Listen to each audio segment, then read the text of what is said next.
సంవత్సరం నుంచి ధ్యానం చేస్తున్నాను. సో నేను కూడా ధ్యానంలోకి వచ్చి చాలా అనుభవాలు అయితే పొందానండి. శారీరక ఆరోగ్యం కానీ కొన్ని అనుభవాలు కానీ మాస్టర్స్ కనిపించడం కానీ కొన్ని కల్చర్కి సంబంధించిన అనుభవాలు కనిపించడం కానీ నాకు కొన్ని అనుభవాలు పొందాను. అయితే వృత్తిరీత్యా నేను రైస్ మిల్లో వర్క్ చేసేవాడిని. అది కూడా మానేసి ఫుల్ టైం స్పిరిచువల్ క్లాసులు చెప్పడం, కౌన్సిలింగ్ చేయడం, లేకపోతే ఎక్కడికైనా వెళ్ళి ఆధ్యాత్మిక వర్క్ చేయడం లాంటివి చేస్తూ ఉన్నాను అనమాట. అయితే ధ్యానం మనకి చాలా గురువులు చాలా రకాల పద్ధతులు చెప్పారు. ఈ ధ్యానం చేసే పద్ధతిలో 108 ధ్యాన పద్ధతులు ఉన్నాయి. అందులో మనం మంచిది, సులువైంది గృహస్థ జీవితాన్ని చేసుకుంటూ మన సంసారాన్ని, పిల్లల్ని నడుపుతూ ఇది చేసుకొని ముక్తిని పొందడానికి ఈ సాధన చాలా అనుకూలమైంది అన్నమాట. అర్థమవుతుంది. మిగతా సాధనలు ఉన్నాయి కానీ అవి ఏంటంటే అయితే మన సంసారం విడిచిపెట్టి వెళ్ళిపోవాలి, గురువు దగ్గర ఉండి చేయించాలి. సో ఉదాహరణకి ప్రాణాయామం ఉంది. ప్రాణాయామం అంటే ఇంకా ఇలా తీసుకుని రకరకాలు ఉంటాయి అన్నమాట. అవి ఊపిరితిత్తులు కంప్లీట్ ఉన్న వాళ్ళు చేయకూడదు, హార్ట్ కంప్లీట్ ఉన్న వాళ్ళు చేయకూడదు. ఎందుకంటే ఉన్న గురువు దగ్గర ఉంటే ఆ సమస్యలు కూడా తగ్గుతాయి, మంచిదే. కానీ ఎంత టైం లోపల పోయి పెట్టాలి, ఎంత టైం వదిలి పెట్టాలి, క్లారిటీ ఖచ్చితంగా గురువు దగ్గర ఉండి చేసుకోవాలి. లేకపోతే ఏమాత్రం తేడా వచ్చింది ఇబ్బంది అయిపోతారు. సో మనది ఇప్పుడు చేసి ఈ ఆనాపానసతి అంటే మన శ్వాస మీద ధ్యాస అన్న పద్ధతి చాలా ఈజీ. ఎలాంటి మనకి రిస్క్ లేదు. సులువుగా మన ఇంట్లో కూర్చొని ధ్యానం చేసుకోవచ్చు. ఇదే ధ్యాన పద్ధతి గత మన వేదాల్లో, శాస్త్రాల్లో కూడా ఉందన్నమాట. వేదాల్లో ఏమన్నా ఉంటుందంటే ప్రతి ఉపనిషత్తు చదివే ముందు ఒక కొటేషన్ ఉంటుంది అన్నమాట. నమస్తే వాయు చెప్పండి అందరూ కూడా. నమస్తే వాయు తమేవ ప్రత్యక్షం బ్రహ్మాస్మి. ఓ శ్వాసదేవ నువ్వేమ ప్రత్యక్షమైన భగవంతుడు. అంతే కదా. ఇప్పుడు ఉదాహరణకి భగవంతుడు ఉన్నాడని దాన్ని పెట్టుకున్నాం. ఆయన ఉన్నాడో లేదు మనం రియల్ గా చూడలేదు కదా. పంచభూతాలు ఉన్నాయి, దానం పెట్టుకుంటున్నాం. సూర్యుడు భగవాన్ మన బుద్ధిని తెలియస్తున్న సూర్యుడు దానం పెట్టుకుంటున్నాం. కానీ సూర్యుడు లేకపోతే ఒక వారం మనం బతకచ్చు. కానీ మన శ్వాస లేకుండా ఒక అరగంట బతకాలమ్మా చెప్పండి. కనీసం పావుగంట 5 నిమిషాలు కూడా బతక. ఎప్పుడు శ్వాస ఆడతానే ఉంటేనే మళ్ళీ ఏ పదైనా మనం చేసుకోగలం. అంతే కదా. కాబట్టి అందుకే వేదం కూడా ఏం చెప్తుందంటే శ్వాసదేవ నువ్వే మాకు తమేవ ప్రత్యక్షం బ్రహ్మ. నువ్వే ప్రత్యక్షమైన భగవంతుడు. మాకు భగవంతుడు ఉన్నాడా లేదు సెకండరీ. మేము ఉన్నా కాబట్టి ఈ శ్వాస ఆడుతుంది కాబట్టి కట్టి ఉందంటే కారణం నువ్వే మాకు ప్రత్యక్షమైన భగవంతుడివి అని వేదం కూడా చెప్తుంది. కాబట్టి ఈ శ్వాస మీద చేస్తున్న పద్ధతి చాలా ఈజీ అన్నమాట. ఇది బుద్ధుడు చెప్పాడనో లేకపోతే పత్రిజీ చెప్పాడు కదా, ముందు సనాతన ధర్మం నుంచి ఉంది. కాకపోతే బుద్ధుడు ఇంతవరకు వెలుగులో తీసుకొచ్చాడు. పత్రిజీ మహానుభావుడు అయితే ప్రజలకు అంతటా గరిజిం వేశాడు. ప్రపంచం అంతటా కూడా గరిజింపాడు. ఆ ఎప్పుడు గూఢ రహస్యంగా ఉన్న దాన్ని ఈ రోజు ప్రజల్లోకి అందరికి కూడా తెలియజేసినట్టుగా ఆయన ప్రచారంలో తీసుకొచ్చాడు. ఇదే ధ్యానాన్ని పూర్వకాలంలో ఎలా నేర్పించేవారంటే ఒక ముక్తి మోక్షం కలిగి కావాలనుకుంటే కనుక గురువు కూడా ఒక 14 సంవత్సరాలు హిమాలయానికి వెళ్ళిపోవాలి. 14 సంవత్సరాలు ఎంతో సేవ చేయాలి అక్కడ గురువుకి. సేవ చేసి 14 సంవత్సరాలు గురువు ఎన్నో పరీక్షలు పడితే అవన్నీ తట్టుకుని నిలబడి ఉంటే 14 సంవత్సరాల తర్వాత ఒక గృహలో తీసుకెళ్లి గృహలో కూర్చోబెట్టి చెవులో చెప్పేవారు. ఏమని? ఆయన సోహం భావేన పూజ చేస్తారు. ఏంటండి? పూజ చేస్తారు. అంటే సోహం అంటే లోనికి వెళ్ళే గాలి, తిరిగి వచ్చే గాలి. సోహం అని శబ్దం చేసుకుంటుంటారు అనమాట. పూజ చేస్తే దాన్ని గమనించు అని అర్థం. అంటే ఆడుతున్న ఊపిరిపై నీ మనసు ఉంచు అని అర్థం. మనకి ఊపిరి ఆడుతూ ఉంటది అంతే కదా. దానిపైన మనం ఏం చేస్తున్నప్పుడు జస్ట్ మన మనసు ఉంచుతున్నాం అంతే. అర్థమవుతుందండి. సో ఆ విధానాన్ని అప్పట్లో 14 సంవత్సరాలు కఠినంగా గురువు సేవ చేస్తే నేర్పించేవారు. కానీ ఇప్పుడు ఏమైంది మనకి? మరి ఇలాంటి పెద్దలందరూ మన ఇంటికి తీసుకొచ్చి ఇంట్లో కూర్చోబెట్టి చక్కగా ధ్యానం నేర్పిస్తున్నారు. చక్కగా ఫ్యాన్లు వేసి డ్రింక్లు ఇచ్చి వదిలించి మనం నేర్పిస్తుంది. దీన్ని మనం సద్వినియోగం చేసుకోవాలి. దీనికి పైసా ఖర్చు లేదు. మన ఇంట్లో మనం కూర్చొని శ్వాస ఎప్పుడు వీలుంటే అప్పుడే, ఎప్పుడు వీలుంటే అప్పుడే మనం చేసుకోవాలి. అయితే దీనికి మీద మనం మనసు ఉంచాలని చెప్పారు కదా అనుకున్నాం కదా. మనం ఆ మనసు ఉంచే పద్ధతిని మనం దృష్టిని సరిగా ఆ శ్వాస పైన ఉంచాలన్నమాట. సరిగ్గా శ్వాస పైన ఉంచితే కరెక్ట్ గా మనం ఒక 40 నిమిషాలు చేస్తే చాలండి, చాలా సెట్ అవుతుంది. మనసు చంచలత్వం తగ్గుతుంది, మన లోపల ఆత్మతత్వం పెరుగుతూ ఉంటది, మన శారీరకంగా ఉన్న మన ఆరోగ్యాన్ని కూడా పెరుగుతుంది. కరెక్ట్ ఒక 45 మినిట్స్ దృష్టిని కరెక్ట్ గా శ్వాస పైన ఉంచాలి.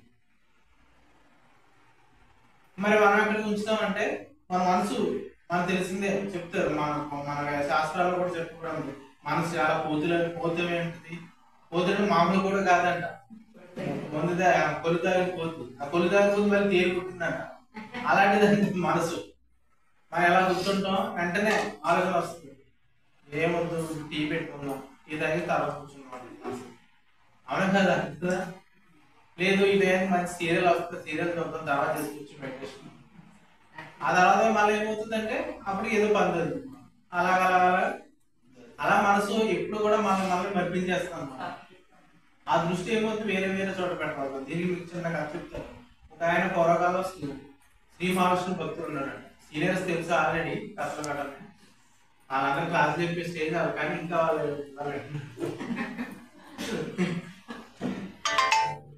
అయితే శ్రీ మహావిష్ణు భక్తులు ఆయనకి పొద్దున్న దినచర్య ఏంటంటే, ఆయనకి పొద్దున్న లెగ్గానే సుమారు 2 గంటలు శ్రీ మహావిష్ణు పూజిస్తే కానీ ఇంట్లో తీసాడు బయట పెట్టడం భక్తులు అనమాట.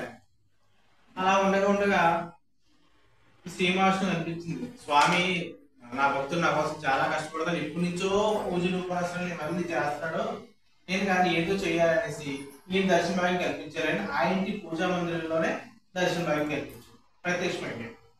ఈ ప్రత్యక్షం అవగానే ఈయనకి ఆనందానికి అడ్డులేదు. శ్రీని పేరు చెప్తేనే చెవు కోసుకుంటాడు ఆ భక్తుడు. అలాంటి సాక్షాత్తు కనబడేసరికి ఇంకా ఆయనకి ఆనందం తట్టుకోలేకపోయాడు. ఎగిరేసి గంతేసి అటు తిరిగి ఇటు తిరిగి స్వామి వచ్చాడని మొత్తం అలాంట నీళ్ళు ఆనంద బాష్పాలు. సరే స్వామి వచ్చాడనేసి అలా ఎదిగితే ఒక అరటిపండు దొరికింది. ఏం దొరికింది? అరటిపండు దొరికితే స్వామికి పెట్టేస్తాడు. పెట్టే స్వామి చక్కగా తినేసి కాసేపటికి అంతలేనంటే మాయమైపోయింది, అంతలేనంటే. ఆ తర్వాత ఈ భక్తుడు స్వామి అంతలేనప్పుడు బయట తీర్తులు బయట కింద చూస్తే అరటిపండు గుచ్చు కింద ఉంది, తొక్క పెట్టేసి స్వామి. అంటే ఆ ఆనందంలో పడిపోయి పొరపాటుగా తొక్క పెట్టేది స్వామి. స్వామి తినేసింది. అయ్యో స్వామి నా మీద దర్శన భాగ్యం కల్పించి నా మీద ప్రేమతో ఇక్కడికి వచ్చిన సాక్షాత్కారం ఇస్తే నేను ఏం చేస్తాను, అరటిపండు గుజ్జు సరిగ్గా పెట్టుకోలేకపోయాని చాలా బాధపడ్డాడు. ఎవరా భక్తుడు చాలా బాధపడి ఎలా కాదు అంటే 2-3 రోజులు అలా బాధపడి ఈసారి 3సారి ఏం చేద్దాం బాధపడితే ఇలాగే ఉంది, దీన్ని ఏదో పరిష్కరించుకోవాలనేసి ఈసారి ఎక్కువ పూజలు ఎక్కువ చేద్దాం, స్వామి మళ్ళీ సాక్షాత్కరించుకుని ఈసారి కరెక్ట్ గా అరటిపండు గుజ్జే పెడదామని నిర్ణయించుకుంటాడు. సరే ఈసారి పూజ సామాగ్రి అంతా తెప్పించుకుంటాడు, పూజలు మొదలెడతాడు. పూజలు మొదలెట్టి అప్పుడు 2 గంటలు, ఇప్పుడు 6 గంటలు, 7 గంటలు, 8 గంటలు ఇలా పూజలోనే నిమగ్నం అయిపోయి ఉంటాడు.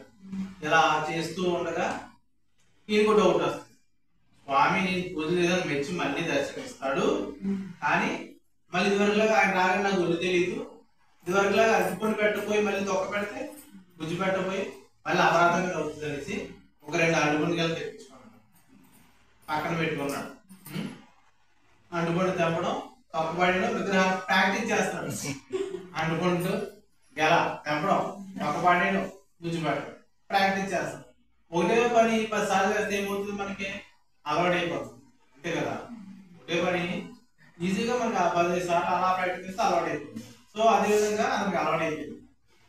ఇలా స్వామి వచ్చింది, వెంటనే అంటుపండు తెప్పి తొక్కబడేసి గుజ్జు స్వామిని అడిగింది. ఈసారి ట్విస్ట్ ఏంటంటే స్వామి కనలేదు, స్వామి ఇదివరకు తొక్క పెడితే గుజ్జు నా మీద మూసేట, ఒరే నాయన ఇదివరకు నీ దృష్టి అంతా నా మీద ఉండేది, ఇప్పుడు నీ దృష్టి ఎక్కడ ఉంది? అంతసేపు ఆ తొక్క మీద నీ దృష్టి, తొక్క మీద నీ దృష్టి. నువ్వు నాకు కావాల్సింది అరటిపళ్ళు, గుజ్జులు, తొక్కలు, అలాగే ఆఫీస్లో ఇవి కాదు. సృష్టిని సృష్టించింది నేను, నాకెందుకు నాని అరటిపళ్ళు పళ్ళు పడాలి, నాకు కావాల్సింది నీ మనసు. కాబట్టి నీ మనసు నా మీద పెట్టు, నీ దృష్టిని నా మీద పెట్టు, అది నాకు కావాలి. అందుకే దృష్టి నిలపనేమి దేవుడే దిగివచ్చును, దృష్టి నిలపని ఎడల నష్టపోను, దృష్టి ఎందు సర్వ సృష్టి దృష్టికోను కార్యక్రమం. మనం ఒక గంట దృష్టిని వంటగది మీద పెట్టామనుకో, వంట మీద వంట అయిపోతుంది. సో మనం ఎక్కడ దృష్టి పెడుతుంటామో అక్కడే సృష్టి అవుతూ ఉంటుంది. ఈసారి మన దృష్టి ఇక్కడ ఎక్కడ పెడతామంటే మన శ్వాస పైన పెడతాం. అందుకని మనలో శక్తి ఉందన్న విషయం మనకు తెలియదు, మనలోనే అంతా ఉందని మనకు తెలియదు. ఇప్పుడు తెలుసుకున్నాం మన లోపల ఆనందం ఉందని, మన లోపల భగవంతుడు ఉన్నాడని, అంతా మన లోపల ఉందని తెలుసుకున్నాం. ఇప్పుడు మన పని ఏం చేయాలంటే ఒక్క అరగంట మన దృష్టిని వాటి మీద, వీటి మీద, పక్కింటి మీద, సీరియల్ మీద, ఆ పనికిరాని విషయాల మీద కాకుండా పనికొచ్చే విషయం మీద, మన ఆరోగ్యం కోసం, మన ఆనందం కోసం మన దృష్టి మన శ్వాస పైన పెడితే చాలు. ఆ శ్వాసను చూసుకుంటే తర్వాత అంతే కదా. ఇప్పుడు మనం ఎంతవరకు ఇప్పుడు ప్రయాణం వెళ్ళాలి, ఇక్కడి నుంచి హైదరాబాద్ వెళ్ళాలి. మనం వెళ్ళాలంటే మనం ఎంతవరకు వెళ్తాం, ఇక్కడ నుంచి హైదరాబాద్ ట్రైన్ ఎక్కే వరకే. ఒక్కసారి ట్రైన్ ఎక్కేసి మా హైదరాబాద్ దాకా నేను డ్రైవింగ్ చేయగలదు, అదే చూసుకుంటే ట్రైన్ తీసుకెళ్ళిపోతాం. బస్ అయినా ట్రైన్ అయినా అంతే కదా. ఎక్కడ వరకే. అలాగా మన శ్వాస మీద దృష్టి పెట్టే వరకే. పెట్టిన తర్వాత శ్వాస చూసుకుంటుంది. శ్వాస మీద ఎప్పుడైతే దృష్టి పెడతామో మన లోపల భగవత్ తత్వం ఉంది, మనకు తెలియలేదు. పొద్దులేసి తోలు మనం అనుకున్నాం, ఈ లోపల శక్తి ఉందన్నమాట. ఎంతో శక్తి ఉంది, ఒక ఆనంద చైతన్యం ఉంది లోపల. దాన్ని శ్వాస ఏం చేస్తుంది తెలిస్తే లోపలికి వెళ్ళి తాకి తిరిగి వచ్చేటప్పుడు ఈ శరీరం తోలికి ఇక్కడ శక్తినిచ్చి మళ్ళీ కిందకి వస్తుంది. ఇలా ప్రతిసారి చేస్తే కానీ ఇది తాజాగా ఉండదు. మీరు శవానికి మామూలుగా ఉన్న మనిషికి తేడా ఉంటుంది. శవాన్ని ఒక 7 రోజులు గంటల వదిలేస్తే అందులో జీవం కనిపించదు, మనకి జీవం కనిపిస్తుంది. ఎందుకంటే ఈ శ్వాస ఆడుతూ ఉంటుంది. మనకి ఎవరైనా చనిపోయే లేదో ఎలా చూస్తాం, మనం వేలు పడుతుంది కదా. ఆ లోపల ఉన్న శక్తిని ఎవరిస్తారంటే శ్వాస ఇస్తూ ఉంటుంది అన్నమాట బయటికి. అందుకే మనం ఏదైనా ఒక పని చేయాలన్నా సరే మన శ్వాసను గట్టిగా తీసుకుంటాం, ఊపిరి గట్టి బయటపెడుతుంది. సో ఆ లోపల శక్తిని శ్వాస పట్టుకుని శరీరం ఇస్తుంది. కాబట్టి ఆ లోపల శక్తి అక్కడ ఉంది, దారి ఎవరికో తెలుసు, శ్వాసకు తెలుసు. అందుకే మన శ్వాస మీద ధ్యాస పెట్టాలని గురువు గారు చెప్పారు. ఎందుకు శ్వాస మీద దృష్టి పెట్టాలండి? మన హార్ట్ బీట్ ఉంది, హార్ట్ లెప్టాప్ దాని మీద కూడా పెట్టచ్చు. కానీ గుండెకి తన పని చేయడం తప్ప అది దానికి ఎప్పుడు దానికి తెలియదు, కానీ శ్వాసకు తెలుసు. కాబట్టి ఆ వెళ్ళే శ్వాస తిరిగి వచ్చే శ్వాసని మనం గమనిస్తే చాలు. అంతే ఒక అరగంట ఆయన ఎందుకు వెళ్తుంది, ఎక్కడికి వెళ్తుంది అనేసి అలా దృష్టిని పూర్తిగా మన పైన మనం వచ్చారు. దీంతో పాటు ఇలా అద్భుతమైన ఈ శ్వాస విధిని కూడా గురించి పత్రిజీవి గారు చెప్పి, దీంతో పాటు పిరమిడ్ టెక్నాలజీ కూడా ఆయన ఏర్పాటు చేశారు కదా. పిరమిడ్ అంటే తెలుసా మీకు? మేడం వాళ్ళ ఇంటి పైన ఉంది, భాగ్యవతి మేడం వాళ్ళ ఇంటి పైన ఉంది, వెళ్తుంటారు కదా మేడం వాళ్ళ ఇంటి పైన. ఎప్పుడు వీలుంటే అప్పుడు ఇలా పిరమిడ్ దగ్గరికి కూర్చున్నాడు. ఎందుకంటే పిరమిడ్ అనేది ఈ యుగానికి ఒక అద్భుతం అన్నమాట, వరం. మనుషులు అది మనకు తెలియదు, మన కంటికి కనబడదే నిజం అనుకుంటాం. వాస్తవానికి కేరళ ఆయుర్వేదంలో ఈ పిరమిడ్ శక్తి ఎంత బాగా వినియోగించుకుంటారో వాళ్ళు. ఒక గోడ ఉంటుంది, గోడకి పిరమిడ్ అన్ని యాంగిల్స్ పెట్టేసుకుంటారు, వాటర్ దాని మీద పెడతారు, పెట్టి ఛార్జ్ చేస్తారు అన్నమాట. ఛార్జ్ అయినప్పుడు ఈ ఫోన్ ఉందా, ఈ ఫోన్ ఫుల్ ఛార్జ్ చేయాలంటే కనీసం ఒక 2 hours పడుతుంది, 2 గంటలు పడుతుంది. ఛార్జింగ్ పెట్టి ఇలా పెట్టి తీస్తే అన్నీ ఎక్కుతుంది ఫోను.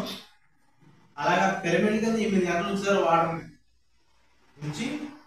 చర్మ వ్యాధులకు కానీ, పొడుపులో అల్సర్కి, పేగులకు సంబంధించిన సమస్యలు పొడుపులో తాగించడం, ఈ చర్మ వ్యాధులకు అప్లై చేయడం ఎప్పుడైతే చేస్తారో చాలా త్వరగా చర్మ వ్యాధులు తగ్గిపోతాయి. లోపల ఎలాంటి కంప్లైంట్ తగ్గిపోతాయి. కానీ ఆ పిరమిడ్ ఒక 8 గంటలు పెట్టాలి వాటర్. ఇలా పెట్టి ఒక గంట నుండి తీసేస్తే ఛార్జింగ్ ఇలా పెట్టి ఒక గంట నుండి ఎక్కుతుంది, ఒక 10 నిమిషాలు ఉంది ఎక్కదు కదా. మినిమం కొంత టైం ఉంచాము, ఒక 8 గంటలు లేదా కనీసం 6 గంటలు ఉంచితే ఆ వాటర్ ఛార్జింగ్ అవుతుంది. ఔషధ గుణాలు అందులోకి వెళ్తే ఆ ప్రాణశక్తిగా ఉంటుంది. సో కాబట్టి ఆ పిరమిడ్ కింద వాటర్ పెట్టుకుని చక్కగా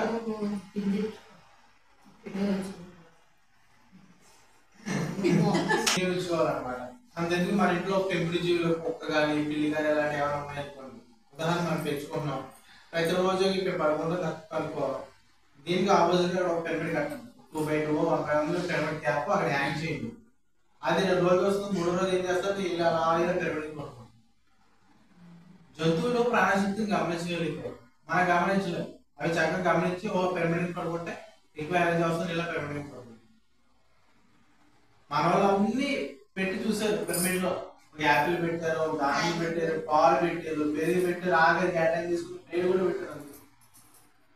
మామూలు బ్లేడ్ కానీ అది ఎక్కువ షేడ్ వస్తుంది, ఎక్కువ సార్లు క్యాటన్ తీసుకోవడం అవుతుంది. సో అలాగా పిరమిడ్ శక్తి మనం వినియోగించుకోవాలి. అలాగని పిరమిడ్ పెట్టుకుంటే చాలు మా ఇంట్లో భగవంతుడు ఉన్నట్టు అనుకోద్దు. పిరమిడ్ లో ఏ భగవంతుడు ఎనర్జీ ఉంటది, శక్తి ఉంటది. భగవంతుడు ఎక్కడ ఉంటాడు? మనలో ఉంటాడు. ఆ శక్తి ఇప్పుడు మన దగ్గర డబ్బు ఉంది, డబ్బుకి అన్ని తెలియదు, డబ్బు ఎలా వచ్చి మనకి తెలుసు. కాబట్టి ఆ పిరమిడ్కి ఏం తెలుస్తుంది? శక్తి ఎనర్జీ ఉంటుంది. దాన్ని ఏ విధంగా వినియోగించి మనకు తెలియాలి. ఆ పిరమిడ్ చక్కగా పెట్టుకుని మేడం పౌర్ణమి క్లాసులు కండక్ట్ చేస్తుంటారు. పౌర్ణమి రోజులు వెళ్ళాలి చక్కగా. పౌర్ణమి రోజు క్లాసులకి మేడం వెళ్ళలేదు, బాగా పౌర్ణమికి అమావాస్యకి క్లాసులు కండక్ట్ చేసి ఆ పిరమిడ్ కూర్చొని చక్కగా పిరమిడ్ వినియోగించుకోవాలి. సో మీరు అంత అదృష్టవంతులు. తోటపేట 2 పిరమిడ్లు ఉన్నాయి. మీకు దాక్షాలు గుణాలు అడిగేదానికి ధ్యాన కేంద్రాలు ఉంది, రామారావు పిరమిడ్ ఉంది. మేము మా జగన్ తీసి రావాలి, పిరమిడ్కి రావాలండి. మేడం దగ్గరికి వస్తాం. పౌర్ణమి బాగలేదు మేడం దగ్గరికి. మీకు పక్క పక్క వీధిలే.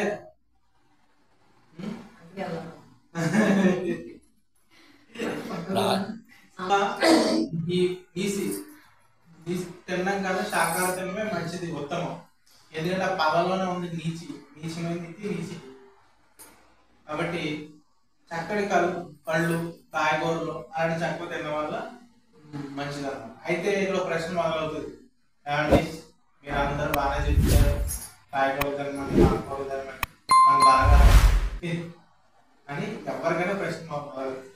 సహజం, రావడం కూడా తప్పేం కాదు. అది నిజమే. ఇప్పుడు ప్రపంచం అంతా ఇప్పుడైతే చాలా పర్సంటేజ్ శాకాహారం పెరిగారు అప్పుడు ఓకే. అది త్వరకాలంలో రక్తం లేకపోతే మేక రక్తం తాగడం, లేకపోతే దుమ్ము తినడం, ఆ మాంసం తినడం, రక్తం పడుతుందని తెలియక నిజంగా రక్తం కావాలనుకుంటే ఏ వ్యక్తిగా సపోజ్ మనకే రక్తం తక్కువైంది డాక్టర్ దగ్గరికి వెళ్ళామనుకోండి, అతను ఏం చెప్తాడంటే ఆయన కొన్ని టాబ్లెట్ రాస్తాడు, దాంతోపాటు ఒక సిరప్ రాస్తాడు. సిరప్ నాయనంలో ఈ టానిక్ ఉదయం 2 మూటల, సాయంత్రం 2 మూటల, 2 మూటలు తాగితే నీకు 10 రోజుల దాకా రక్తం పడుతుంది, నీకు నార్మల్ అవుతుంది, హిమోగ్లోబిన్ అని చెప్తే మనకు 10 రోజులు తాగేమనుకో ఆటోమేటిక్గా అది పెరుగుతుంది కదా. కానీ నిజంగా మీరు సరిగ్గా గమనించినట్లయితే ఆ టానిక్ పైన, ఆ సిరప్ పైన ఏం బొమ్మలు ఉంటాయి చూడండి. రక్తం పెట్టే టానిక్ పైన ఏం బొమ్మలు ఉంటాయి? ఫోటోస్, ఫ్రూట్స్ ఉంటాయి. కరెక్ట్. యాపిల్ అని, దానిమ్మ అని, ఆరెంజ్ అని ఇలా ఉంటాయి తప్ప ఏ మేక తోడో కోడి తలకాయో ఉంటాయా? చెప్పండి, ఉన్నాం కదా. సో సింపుల్ గా చెప్పాలంటే శాకాహారం అంటే శ్రేష్టాహారం. ఈజీగా కూడా అరిగిపోతుంది. ఎలాంటి గ్యాస్ట్రిక్ సమస్యలు కానీ, జీవ సమస్యలు కానీ ఏమీ రావు. చక్కగా శాకాహారం మనం తీసుకోవడం మంచిది. రెండా గుడ్బైన ఆధ్యాత్మిక శాస్త్రవేత్త మనిషి మాంసాహారం నుంచి శాకాహారం వైపు నుంచి ఫలాహారం వైపు నుంచి శ్వాసాహారంగా మారాలని చెప్పారు. మనిషి 4 రకాల ఆహారాలు ఉన్నాయి. మాంసాహారం, మాంసాన్ని శాకాహారం వైపు రావాలి, శాకాహారం ఫలాహారం రావాలి, ఫలాహారం నుంచి శ్వాసాహారం అంటే ధ్యానం. సో ఇది మనం కరెక్ట్ గా వినియోగించుకోవాలి. అయితే ఇవన్నీ చేస్తే మాకు ఏంటి ఉపయోగం అంటే చక్కటి శారీరక ఆరోగ్యం, మానసిక ప్రశాంతత, బుద్ధి సుశీలత, ఆర్థిక సంక్షేమం, మరి ఆధ్యాత్మిక శాస్త్ర విజ్ఞానం అనేది కూడా మనకి అర్థమవుతుంది. ముఖ్యంగా చెప్పాలంటే మనలో ఉన్న అరిషడ్ వర్గాలు ఉంటాయి. దానివల్ల మనం లేనిపోని సమస్యలు తెచ్చుకుంటాం. అరిషడ్ వర్గాలు అంటే కామ, క్రోధ, లోభ, మద, మోహ, ఆశ్చర్యం 6 ఉన్నాయి. అంటే కాబట్టి మనం ఇదే ఉంటాం కానీ ఒక లోపలికి 6 ఉండాలి. అవి అప్పుడప్పుడు కూడా బయట వస్తారు అనమాట. అపరిచితులు మామూలుగా 3 క్యారెక్టర్లే, మనకు 6 క్యారెక్టర్లు ఉంటాయి. మనతో కలిపి 7 క్యారెక్టర్లు అవుతాయి. మన భర్తలు తింటారు. యాక్చువల్ అంటే గుణం బయట లోపల ఉన్న ఆయన బయట ఎంటర్ అవుతుంది. నీకు వచ్చిన కథ చెప్తారు సరదాగా. ఒక ఊర్లో ఒక రాజుగారు ఉన్నారు. రాజుగారు ఆయనకి 6 భార్యలు. ఆయన రాజ్యాంగ పరిపాలన బాగానే చేస్తారు, కానీ ఆయనకు వచ్చిన ఇబ్బంది ఏంటంటే ఆయన స్వేచ్ఛగా భార్యలు చేయలేవారు. ఆరుగురు ఏం చేస్తారంటే, ఏమండి మేము ఈరోజు ఏం చెప్తామో మీరు రాజపరిపాలన ఆ విధంగా చేయాలి. జనానికి ఊరికే, ప్రజలకు ఊరికే మీరు నగదులు ఇచ్చేయడం, డబ్బు ఇచ్చేయడం, అన్నదానం పెట్టడం, ఇది కాదు, ఏం చేయదు. మేము చెప్పినట్టే వాళ్ళని అలా ఒక రూల్ అలాగే పెట్టదాంట్లో చేయమంటారు, కానీ వీళ్ళకి గీసినట్టే రాజు నడుచుకోవాలి. ఎవరో ఈ ఆరుగురు చెప్పినట్టే నడుచుకోవాలి. అయితే ఆ రాజు బాధ కలుగుతుంది. నేను అది చాలా ఉన్నతమైన దేశం కూడా.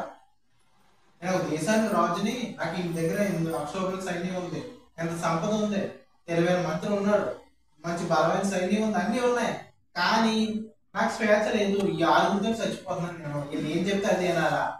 అసలు ప్రపంచం నేనేనా? ఇంకా నాలుగు ఎవరైనా ఉన్నారా మన దేశంలో? ప్రపంచం అంతా ఎలాగ ఉందా? నాకు ఈ డౌట్ వచ్చింది. ఎవరికి? రాజు డౌట్ వచ్చింది. డౌట్ వస్తే రాజుగారు ఏం చేశాడంటే మంత్రితో చెప్పుకోండి కదా సమస్య. మంత్రి గారు చెప్తే దానికి రాజుగారు మనం ఒక పోటీ నిర్వహిద్దాం, భార్యలకి లొంగని వారు ఎవరైనా ఉన్నారా అని. భార్యకి లొంగిన వాళ్ళది ఒకటి అంటే ఏందో, లొంగిన వాళ్ళది ఒకటి అంటే ఏందో 2 రకాలుగా పెడతాము. లొంగిన వాళ్ళు ఎంతమంది వచ్చారో, లొంగిన వాళ్ళు ఎంతమంది వచ్చి తెలిసిపోద్ది. దీన్ని బట్టి మీలాంటి వాళ్ళు ఉన్నారా లేరా అని తెలిసిపోతుంది మనకి, మన దేశంలో అని సలహా ఇస్తాడు ఎవరో మంత్రి. ఓకే రాజు బాగుంది ఐడియా, అర్జున్గా అమలు పరచండి. నిజంగానే రాజుగారు మంత్రి మొత్తం సైన్యం కలిపి ఊరంతా దేశం కమిటీ నుంచి, ఒక సైడ్ ఏమో భార్యకి లొంగునోళ్ళు, ఒక సైడ్ ఏమో భార్యకి లొంగనోళ్ళు వస్తారు. ఎవడెళ్ళా భార్యకి రాజు బయలుదేస్తూ మన దేశంలో భార్యకి లొంగనోడే అందరూ అందులోకి పోయారు. అందులోకి పోయి అయితే అందరూ కూడా ఆఖరికి ఒకటే భార్య లొంగన వాళ్ళ దాంట్లోకి కూర్చున్నారు. గజ్జగా కూర్చున్నారు. అమ్మాయి రాజుగారు, అమ్మయ్య ఆ దేశంలో ఒకడన్నా ఉన్నాడు రా బాబు భార్య లొంగనవాడు అనేసి గబగబా పరిగెత్తింది. లాస్ట్ అనమాట గబగబా పరిగెత్తింది. మరి నాయన భార్య లొంగ కదంటే భార్య నీకు లొంగినట్టే కదా, ఏ విధంగా లొంగింది అని చెప్పాడు. అసలు నువ్వు ఎందుకు కూర్చున్నావు రా? ఎందుకు కూర్చోనండి రాజుగారు, మా ఆవిడ ఇక్కడే కూర్చుకున్నారు.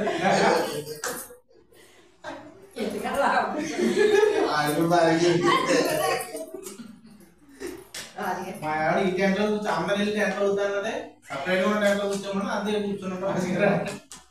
నమస్కారం నమస్కారం నీకు అంటే మన రాజ్యంలో ఎవరో లేరనమాట. అంటే ఎందుకు చెప్పాను సరదాకి,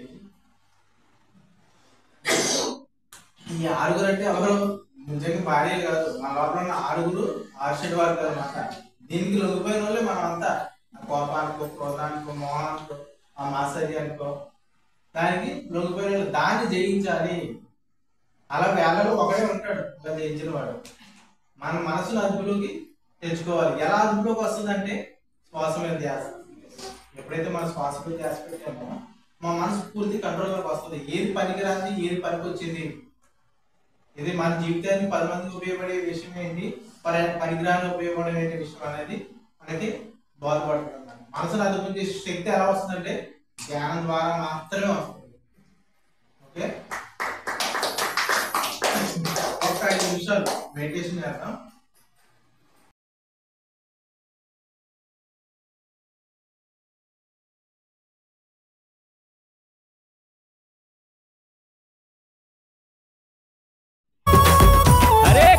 రెండు మూసి అన్న, చేతులు రెండు కలిపి అన్న,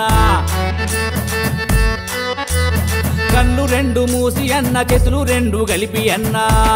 శ్వాస చింత శ్వాస చింత శ్వాస చింత ఉండాలిరో అన్నలార, చింతలన్నీ మానాలిరో